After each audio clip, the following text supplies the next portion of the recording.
ಎಲ್ಲರಿಗೂ ನಮಸ್ಕಾರ.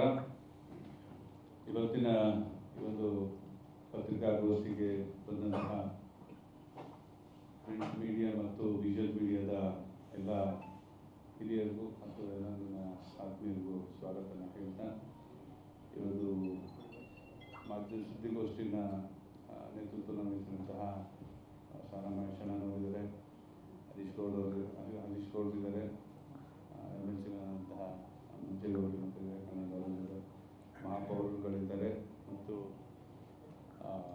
ಮಾಜಿ ಜಿಲ್ಲಾ ಪಂಚಾಯತ್ ಅಧ್ಯಕ್ಷರುಗಳಿದ್ದಾರೆ ಮತ್ತು ವೇದಿಕೆ ಬಿದ್ದಂಥ ಎಲ್ಲರಿಗೂ ನಾವು ನಮಸ್ಕಾರ ಹೇಳ್ತಾ, ನಿನ್ನೆ ಡೆಲ್ಲಿಲಿ ನಮ್ಮ ಮಾಜಿ ಪ್ರಧಾನಿಗಳಾದಂತಹ ಹಿರಿಯರಾದಂತಹ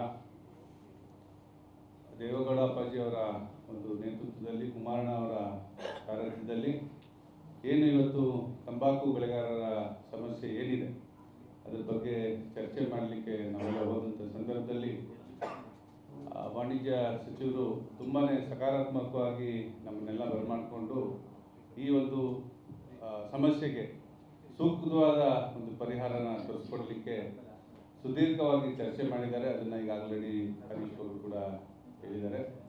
ಹಾಗಾಗಿ ಮುಂದಿನ ದಿನಗಳಲ್ಲಿ ಶಾಶ್ವತ ಪರಿಹಾರ ಕೊಡಲಿಕ್ಕೆ ಏನೇನು ಸಾಧ್ಯನೋ ಅಲ್ಲೇ ಸೆಕ್ರೆಟರಿಗಳನ್ನ ಕರೆದು ಅವ್ರ ಮುಂದೆ ಎಲ್ಲ ಅಧಿಕಾರಿಗಳ ಜೊತೆ ಮಾತಾಡಿ ಆದಷ್ಟು ಬೇಗನೆ ಈ ಒಂದು ಸಮಸ್ಯೆಗಳನ್ನ ಬಗೆಹರಿಸ್ಕೊಳ್ಳಲಿಕ್ಕೆ ಸೂಕ್ತವಾದ ನಿರ್ದೇಶನಗಳು ಕೊಡ್ತೀನಿ ಮತ್ತು ಕೆಲವೊಂದು ನಿರ್ದೇಶನಗಳು ಅಲ್ಲೇ ಕೊಟ್ಟಿರುವಂಥ ಸಂದರ್ಭದಲ್ಲಿ ನಾವೆಲ್ಲ ಅಲ್ಲೇ ಇದ್ವಿ.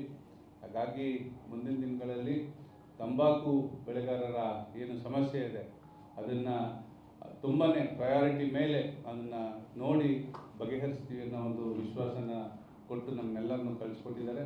ಅದ್ರ ಜೊತೆಗೆ ಯದುವೀರವರು MP ಅವರಾದಂಥ ಯದುವೀರವರು ಕೂಡ ತುಂಬ ಚೆನ್ನಾಗಿ ಅಲ್ಲಿ ಏನೇನು ಆಗುಹೋಗುಗಳ ಬಗ್ಗೆ ಎಕ್ಸ್ಪ್ಲೈನ್ ಮಾಡಿ, ಹರೀಶ್ ಗೌಡ್ರು ಇರ್ಬೋದು, ಮಾದೇವಣ್ಣ ಅವ್ರು ಇರ್ಬೋದು, ಮಹೇಶಣ್ಣ ಅವ್ರು ಇರ್ಬೋದು, ಚಿನ್ನನಾಯಕ್ ಅವ್ರು ಇರ್ಬೋದು, ಮಂಜೇಗೌಡರು ಇರ್ಬೋದು, ಎಲ್ಲರೂ ಸೇರಿ ಒಂದು ತುಂಬ ಚೆನ್ನಾಗಿ ಅವ್ರಿಗೆ ರೆಪ್ರೆಸೆಂಟ್ ಮಾಡಿದ್ರು.